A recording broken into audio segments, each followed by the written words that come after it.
Tapi ingat, doa jangan setengah jam, semua didoakan. Doa makan disuruh, semua didoakan.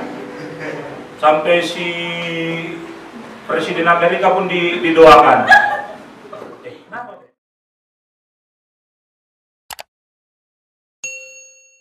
Kita buka di Yohanes 12 ayat 20 sampai 36. Ya, ini bacanya gampang, hidup memuliakan Tuhan. Tetapi Tuhan, Yohanes 12 ayat 20 ya sampai 36. Dikeluarin aja deh. Keluarin yang ini ayatnya ya. Terus sampai 25 saya bacakan ya. Ayat 20. Ayat ini disimak.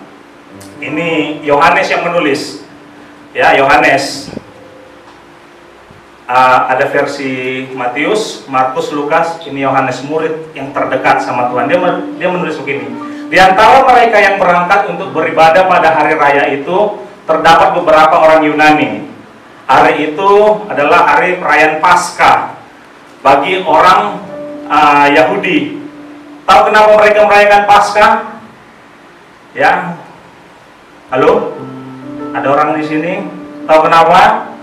Ya, karena mereka dilepaskan dari perbudakan di Mesir. Dulu mereka tidak disebut Yahudi ya, mereka disebut Ibrani. Itu semacam ejekan untuk orang Yahudi saat itu yang berada di tanah Mesir. Ya, jadi setiap tahun mereka merayakan. 21 orang-orang itu pergi ke Filipus. Nah, Filipus ini murid Tuhan Yesus ya, bukan yang jual bakpo di sebelah. Jadi siapa Filipus? Nggak tahu aku Pak. Jangan gitu ya. Ada berapa murid Tuhan Yesus? Oke. Saya yakin semua hafal. Oke.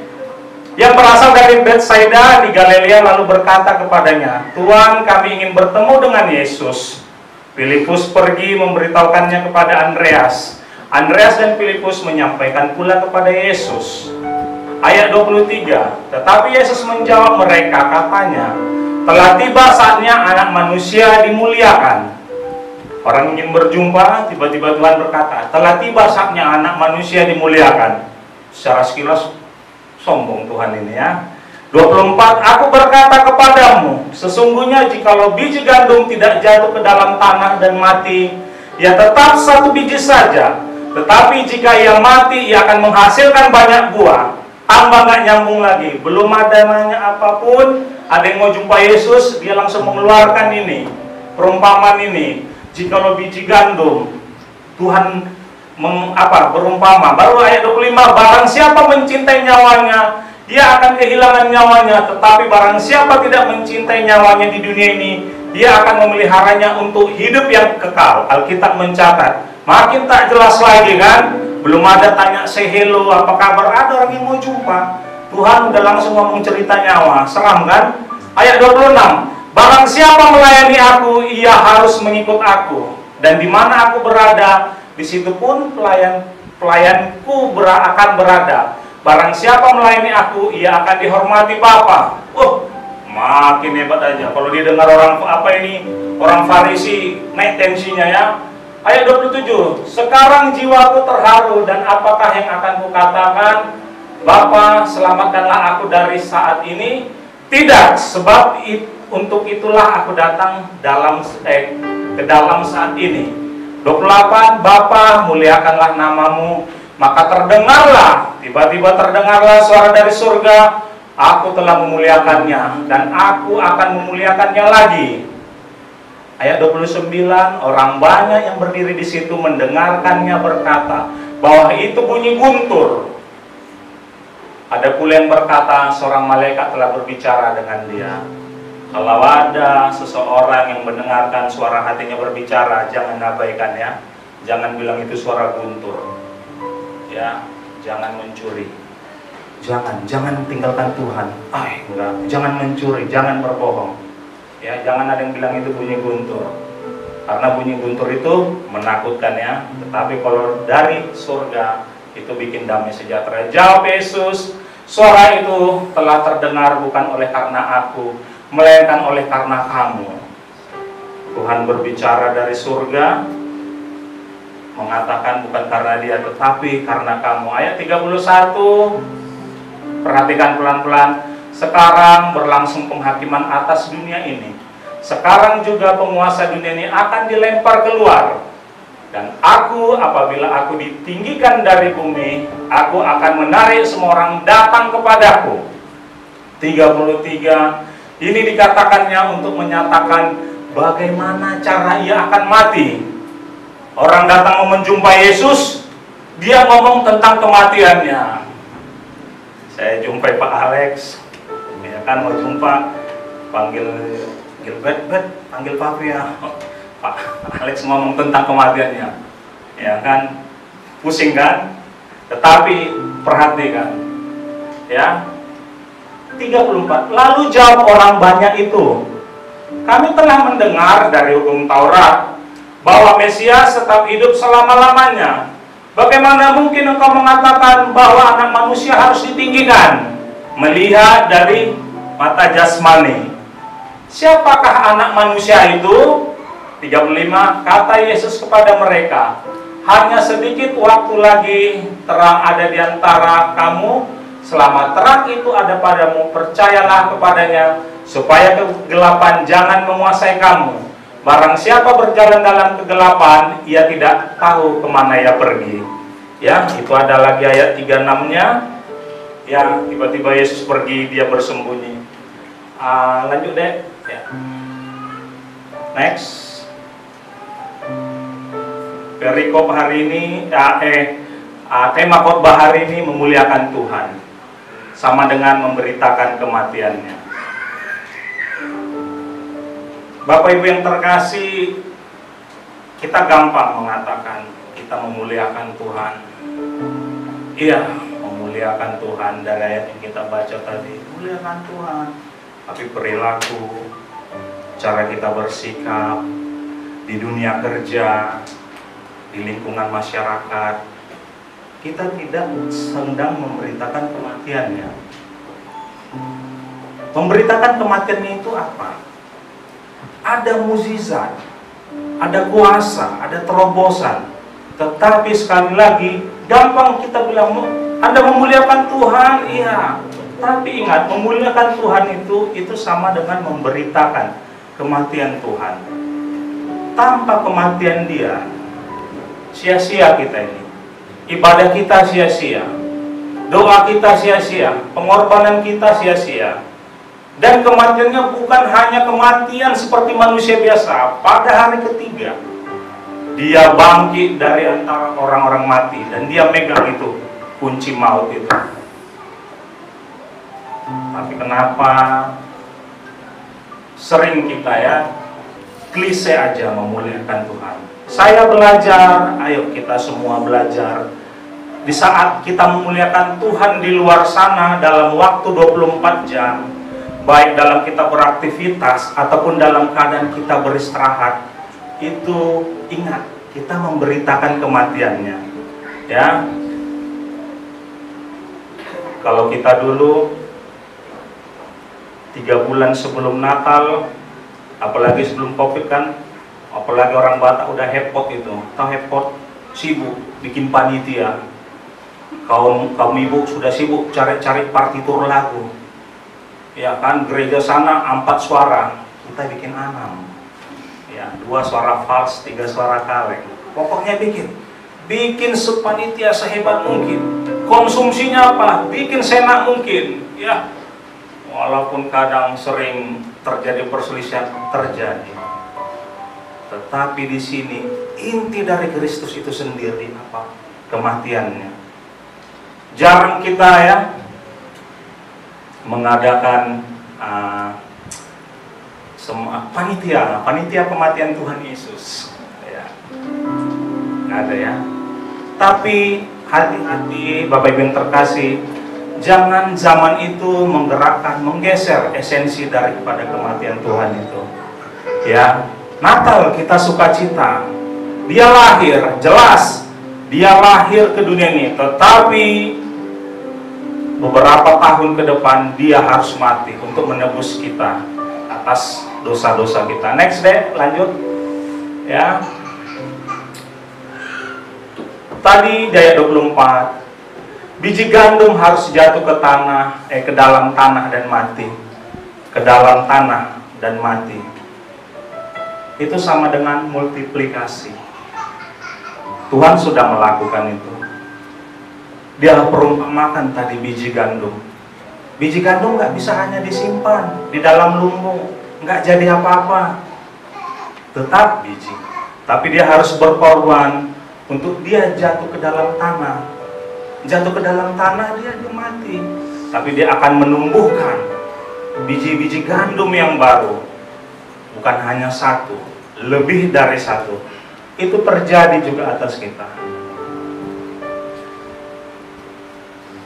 Ya, kadang kita nggak mau mati dikit aja pun nggak mau. Maksudnya gini, mati dikit ini, udahlah, sabar, ya. Tapi nggak sampai 1 menit kerasa kusuk lagi, tak bisa. Kalau nggak kulihat mukanya, tak puas aku. Nggak puas kenapa ya? Harus tunjuk dulu dia. Terlalu katanya. Jangan harap multiplikasi terjadi dalam hidupmu, baik pekerjaan, baik dalam hal sesuatu, segala sesuatu. Ya Tuhan, sabar. Yang ngomong di depan ini pun belajar. Ini sedang belajar ya. Apalagi orang Batak, pantang disinggung harga dirinya. Anak raja semua kan, yang perempuan buruni raja semua, ya kan. Apalagi ya, tapi makanya ya kan suka mukul istri ya. Masa raja mukul istri kan? Statusnya mau, tapi tanggung jawabnya tak mau.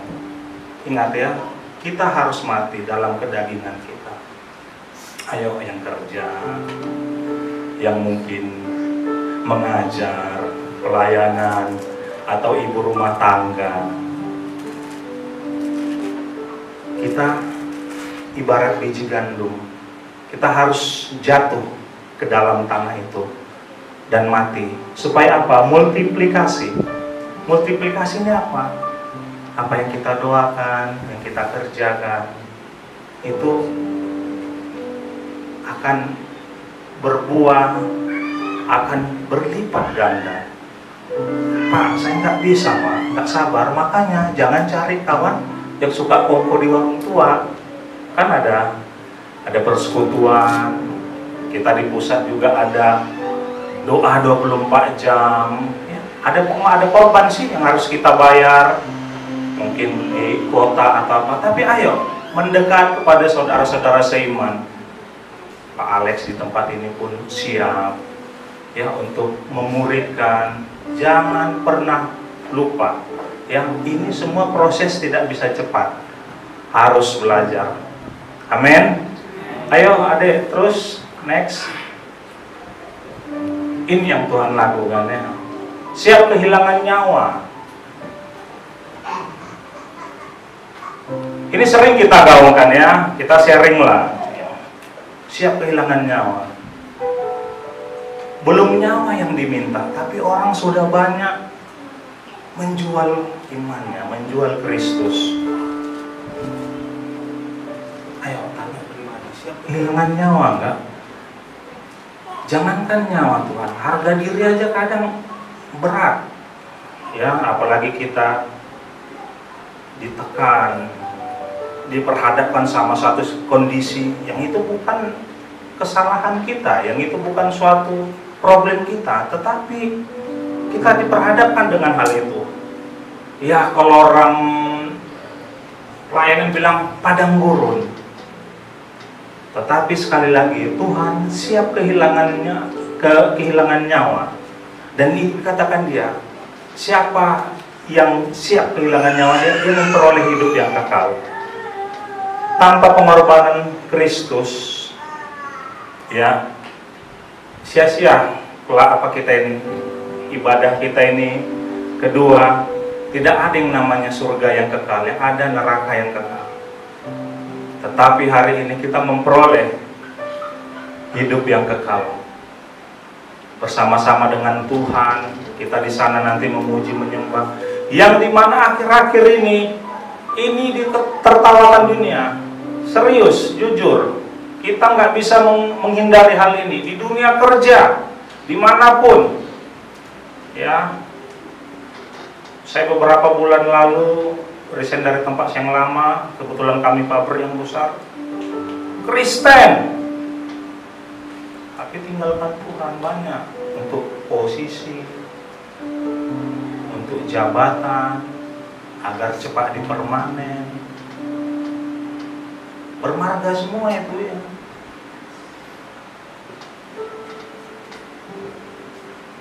Tapi sama mereka ini hanya lelucon, hanya suatu hal yang tidak, ya ini cerita nggak benar.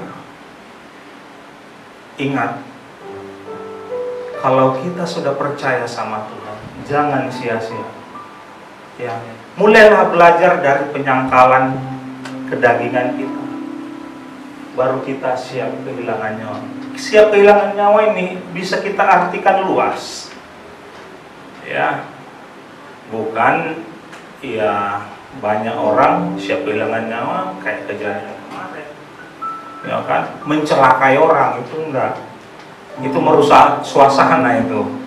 Ya, Anda kehilangan nyawa, saya kehilangan nyawa, tapi merugikan orang, itu tidak benar.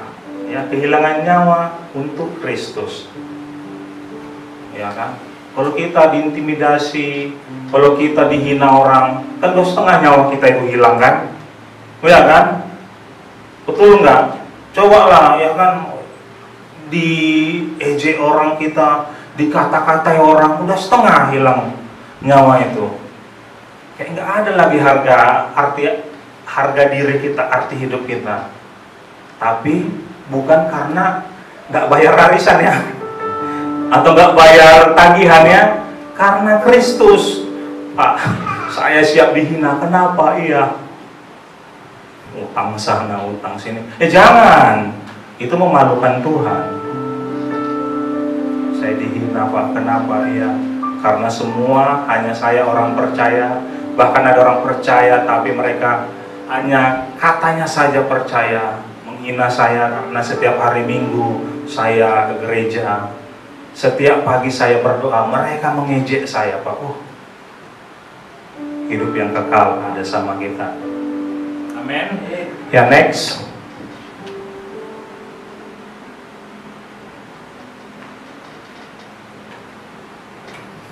Siap kehilangan nyawa, baru kita lanjuti melayani dan mengikutinya kemanapun dan dimanapun, 24 jam.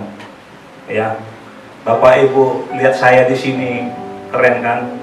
Penuh urapan, ya, karena di hadapan kalian. Tapi dimanapun saja saya berada, atau Bapak Ibu yang terkasih, harus hidup begini, melayani dan mengikutinya kemanapun dan dimanapun. Pelayanan itu bukan hanya kata kerja, ya, pelayanan bukan, tetapi ada sikap, ada satu kata sifat di dalam hati kita, melayani 24 jam, standby terus.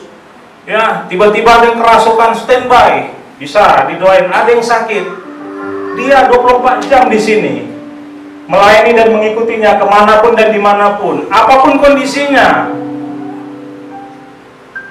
Ya, kadang ada perusahaan di Batam, bagaimanapun dibikinnya hari Sabtu Minggu itu masuk, lumayan kan, kalau nggak kali 2 kali 3 itu, ya kan, bayangkanlah sebulan 4 kali itu,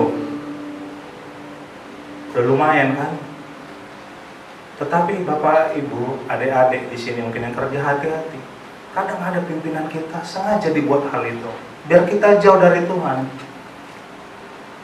Ya, ingat, masa depan kita, berkat yang melimpah kita bukan dihitung dari berapa banyak kau lembur, tidak, tetapi dari kepercayaan kita, kepekaan kita, dan kesungguhan kita kepada Tuhan.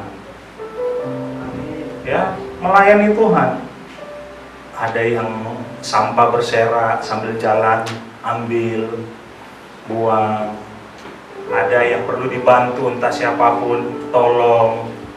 Janganlah lebih baik orang dunia sana dari kita, ya kan? Apalagi naik motor kita, ada pus katanya,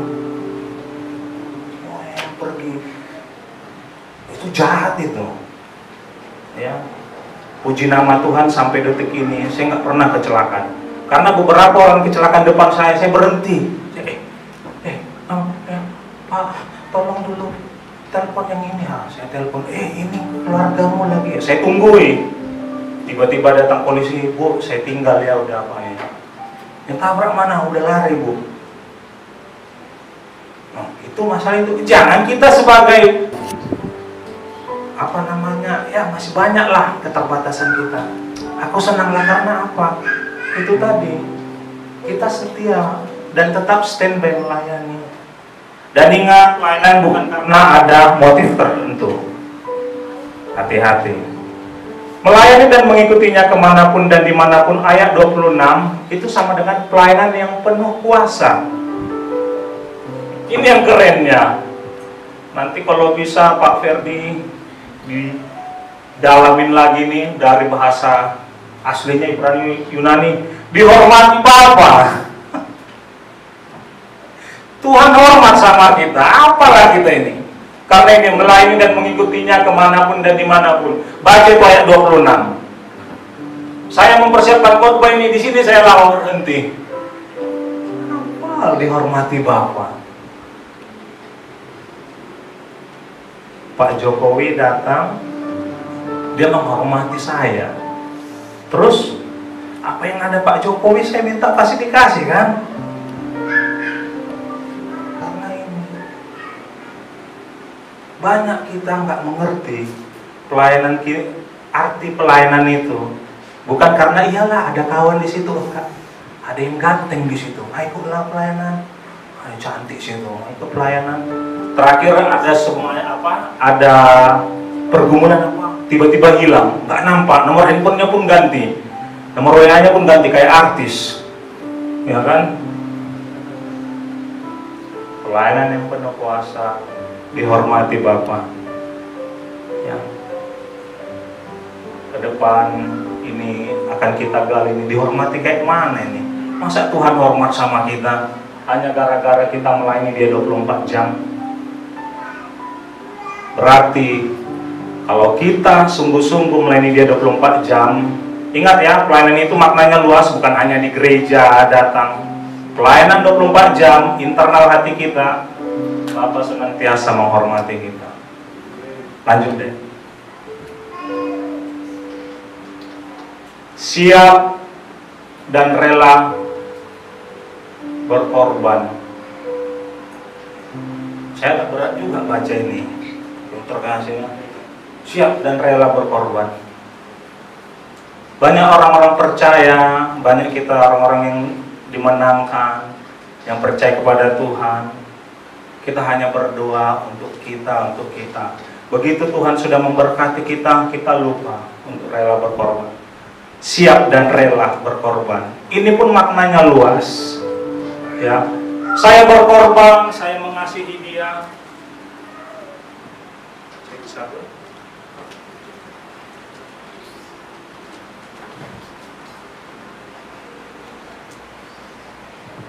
Cek satu ya, sudah. Bukan karena ada sesuatu.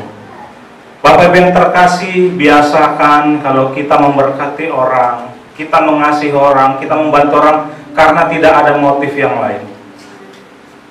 Hati-hati, jangan, bagus tak usah. Ya, jangan kayak sepasang muda-mudi dulu ada di Medan, istri saya tahu itu. Begitu sudah diputuskan perempuan,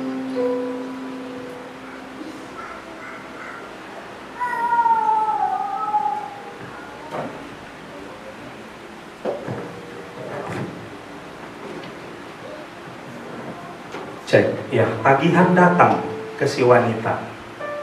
Berapa kali makan bakso, berapa kali diajak kencan. Ada motif tertentu. Jangan karena kita dikatakan rela berkorban karena ada suatu hal. Mau minta upah, langsung pada Tuhan. Saya berdiri di sini berkata ini Bapak Ibu terkasih, bukan saya orang berkecukupan, berkelebihan, tidak. Pak Ferdi, Pak Alex tahu apa pergumulan saya, teman-teman yang lain sepanjang tahun. Tetapi sekali lagi, Apa yang sudah kita kasih dengan tangan kanan kita, ingat, tangan kiri tak boleh tahu. Jangan ada ungkit-ungkit lagi.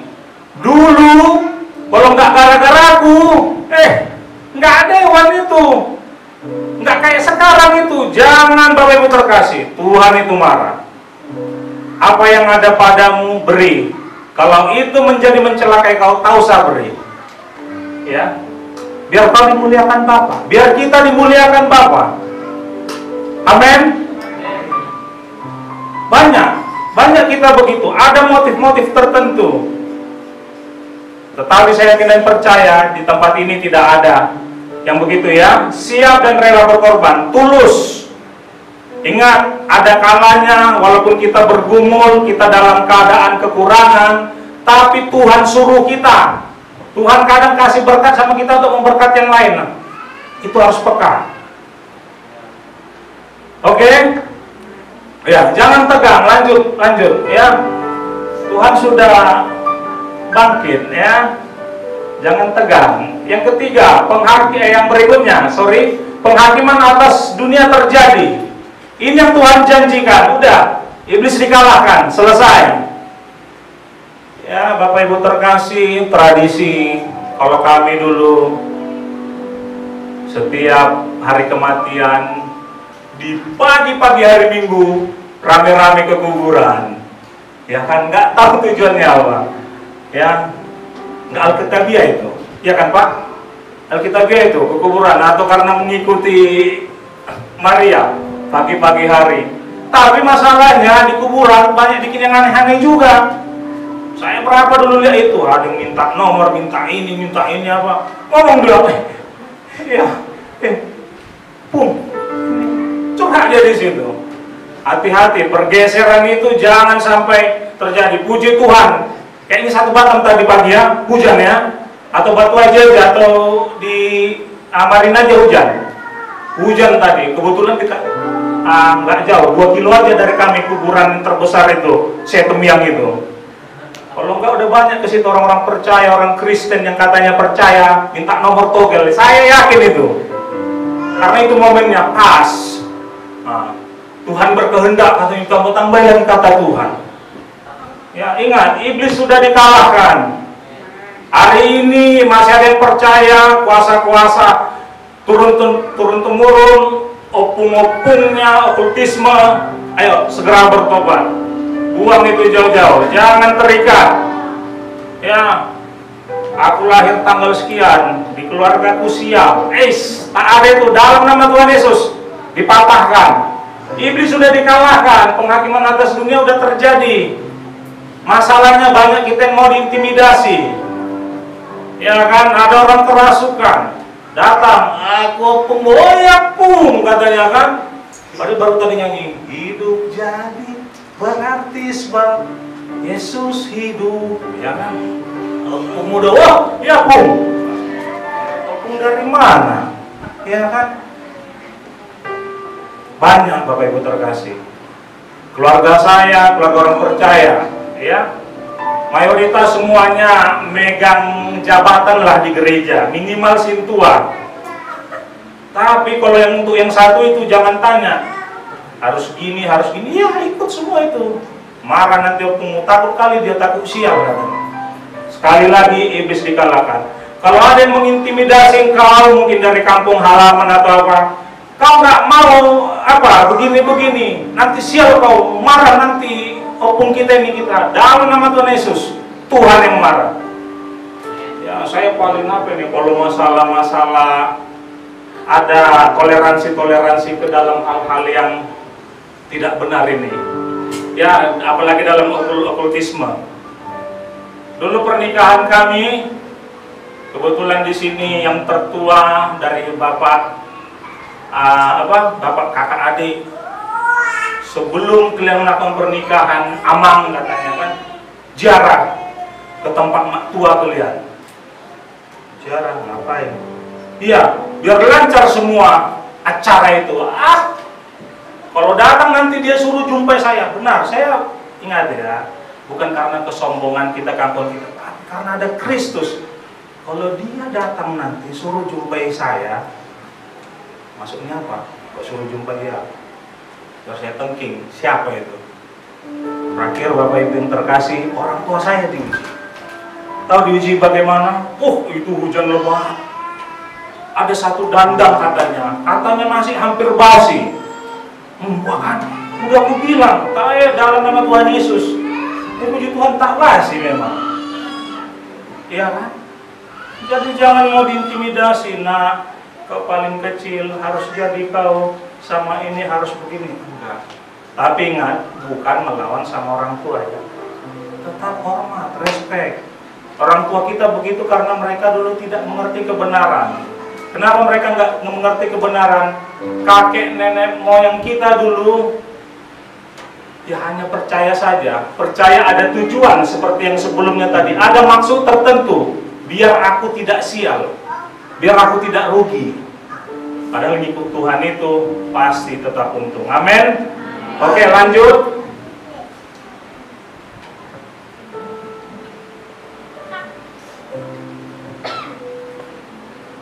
Respon kita, ya. Setelah kita jadi orang percaya, dimerdekakan, kita mengenal Tuhan, nggak berhenti sampai di situ aja. Ada tanggung jawab yang besar loh.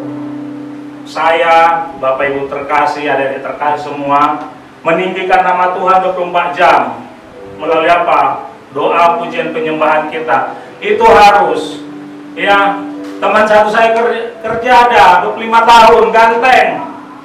Suruh berdoa, nggak mau. Takut dia doa makan. Kau udah besar, ntar lagi kau jadi suami orang. Enggak Pak, janganlah saya. Gila nggak? Untuk apa kegantengan kayak gitu kan? Bagus kayak kami Pak Alex, seram. Tapi suruh doa, doa makan kecil. Ya kan? Halo, yang di sini ya, saya minta jangan ada disuruh berdoa, lari keringat dingin. Di luar sana banyak, katanya Kristen. Iya. Aku nggak habis pikir itu. Siapa yang gagal itu? Gembalanya, penatuannya, atau memang manusianya yang saklek itu? Udah besar 25 tahun ya. Ganteng-ganteng. Kayak bro Gideon lah, kayak Betty lah, beda-beda tipis. Yang perempuan juga ya, yang adik-adik kami yang terkasih, apalagi ibu-ibu. Ayo kau lah, udah aku. Tapi ingat, doa jangan setengah jam, semua didoakan. Doa makan disuruh, semua didoakan. Sampai si Presiden Amerika pun didoakan. Kenapa deh? Nah ini yang apanya pelaku, yang tertawa ini korban ini. Oke, penuaian besar terjadi. Jadi gini, kita jangan egois hidup ini ya. Ada mandat Tuhan yang tertulis di Matius 28 ayat 19, jadikan semua bangsa itu murid Tuhan. Dimulai dari kita, kawan kerja kita. Tapi ingat, nggak usah beritakan firman yang bertele-tele dari perilaku hidup kita. Kayak mana kita mau memberitakan firman Tuhan, kita aja terus di-warning, terlambat terus. 5 menit, potong 1 jam, apa? Begitu terima gaji, 1/4 gaji hilang karena apa? Dipotong 1 jam. Jadi ada perilaku sikap. Jangan kerja 10 kali ke toilet. Iya kan? Yang nggak percaya Tuhan dia tetap serius. Nggak ada pemimpin dia, wah, mulai dia wah. Begitu datang apanya leadernya atau supervisornya, jangan kayak mana mau jadi terang. Ada penuaian. Tetapi kalau kita berjalan sungguh-sungguh setia, apapun pekerjaan kita, kawan-kawan lain, kenapa? Iya, sukacita kau terus. Kau mau tahu ya? Ayo hari Minggu buat aku ibadah. Banyak yang kayak gitu. Ya. Jangan meninggikan nama Tuhan, yang meninggikan, tapi punya motor langsung ganti knalpotnya. Ribut. Satu kampung nyumpah. Jadi terang. Ya, itu lebih heboh sekarang di Jawa kan, Jakarta, Bandung, ditangkapi semua. Bahkan ada harga knalpot 18 juta, ya pusing aku. Ya kan, diwawancarai, knalpot yang gitu suaranya 18 juta katanya. Di mana ini, ya kan? Ya, jangan jadilah perilaku di tempat kos juga, di tempat kita tinggal. Jangan jadi tukang rusuh, ya. Dari jam 11 malam nyanyi. Ya karena apa nyanyi lagu penyembahan orang yang meradang, ya kan? Bukan, ada tempatnya, ada waktunya. Yang kedua, sedikit waktu lagi terang itu bersama dengan kita. Ayat 35, dia akan segera datang kembali. Bapak Ibu yang terkasih, terang itu sebentar lagi. Kita lihat sekarang di dunia ini, nggak usah jauh-jauh, orang semakin dingin, nggak ada empati, ada kecelakaan, ambil handphone, itu benar. Telah terjadi kecelakaan, kadang kita lihat, ya kan kayak lucu, tapi memang kenyataan begitu. Oh, yang laporin ini besar pula salibnya, bukan ditolong dulu. Terang itu memang sudah mulai hilang. Siapa terang itu? Yesus itu sendiri. Roh Kudus itu yang akan sebentar lagi nggak ada di bumi ini. Makanya bumi ini nanti makin jadi, ya, terserahnya lah apa yang disukai oleh penguasa dunia ini. Ingat, dunia ini sudah dikuasai oleh kuasa jahat, sudah dikuasai iblis, sudah terkutuk. Tetapi karena kematian Tuhan dan dia bangkit, kita itu mengalami terobosan. Ya, kita nggak terikat lagi, cuman jangan mau diikat. Dia akan segera datang kembali. Ketiga, melekat kepada terang itu. Tidak ada kegelapan yang menguasai. Bapak Ibu yang terkasih, percayalah, tanpa kita melekat sama terang itu, hancur hidup kita. Serius, serius. Terang itulah kadang yang menegur, menghardik kita, tapi dia damai sejahtera. Apa gitu tadi? Ampun ya ampun, ini udah mati. Masa anak Tuhan ya? Ada keberanian, bro. Sorry ya, sorry Pak ya, sorry. Itu karena melekat. Kalau kedagingan kita, kekuatan sendiri nggak ada. Kita bisa baik sama orang, kita bisa ramah sama orang, senyum karena ada maunya. Itu kalau kedagingan manusia nggak ada terang. Ya, saya baik sama Pak Alex, nanti Pak Alex yang dukung saya jadi anggota dewan. Ada timbal balik. Tetapi kalau kita melekat kepada terang itu, ya nggak ada kegelapan. Bahkan ada yang bilang, kau nanti awas ya, kau belum tahu siapa saya, awas, awas, awas, awas terus kan, tapi nggak ada apa-apa. Ya, penutup, istri saya belum tahu beberapa hari lalu ke Green Mall, kawan yang dia belanja ya, sekali-sekali ke sana kan, walaupun beli gula, sabun, ya biar agak keren dikit lah. Siapa sih yang belum pernah nginjak Green Mall? Ya, jangan sampai ya, orang Batu Haji banyak, ya kan? Makanya kadang ada beberapa saya ajak itu, karena begitu nyampe, iya kan? Nah, puji Tuhan kita yang di kota ini ya, bisa menginjak. Jadi ada, saya lagi dorong troli, bapak-bapak, oh Pak, ini begini loh, begini. Saya lihat kan, hitam logam apa? Ya, ini kawan yang saya cerita, salam, saya terima salamnya. Inilah kadang klien Tuhan ini kan, tapi nanti takut nggak apa. Saya baru sadar pulang, saya itu mau dihipnotis. Saya Pak, ada roh yang berkata di hati saya, kamu tuh tadi mau dihipnotis. Cerita dia dari Tanjung Uma ini, dia hanya bawa tisu gini, ya kan? Masa zaman masa COVID gini orang mau nyodorkan tangan, dia pakai apa kan? Oh. Tetapi ada yang ingatkan dalam hati saya, begitu saya ngomong darah Yesus, spontan. Cerita dia kan, terkejut dia, saya Nasrani. Oh, Bapak Muslim ya? Nama Tuan Asad. Oh, saya Nasrani. Cerita ini kan, apa dia mungkin mau masukkan apa simsalabim apa itu. Saya pulang naik mobil, saya belum cerita sama istri saya. Nih, dia pun kaget ini dengarnya, ya kan? Lumayan juga itu handphone di tas. Itu kan ada dua, handphone Farel sama handphone saya. Kan, tetapi saya yakin dan percaya itu tidak berlaku atas kita. Amin. Ya. Apalagi Farel anak saya sering nonton itu apa? OPJ ya. Oh, kalau udah tiba datang si Ferdinand itu, wah ya kan mau dia apa? Nah, sini. Saya bukan larang dia nonton. Inilah ciri-ciri orang yang tidak punya iman, tidak percaya sama Tuhan, makanya dia bisa dihipnotis. Bisa dibikin tidak mengerti. Masa disuruh lihat apa? Katanya ular, apa takut gitu kan? Nah, kalau kita yang nonton kan ketawa. Tetapi di situ ada spirit yang memang mencekam. Korbannya siapa itu yang perempuan itu ya? Itu terus saya lihat. Ya, kalau saya siapa Bu? Kalau saya pernah ada kesempatan jumpa dia, saya ingin doain dia itu. Ya, banyak kita ingat ya, di dalam hati kita ini ada ruang kosong yang disediakan Tuhan, tergantung kau mau memberikan itu diisi oleh siapa. Kalau dia isi rasa kemarahan,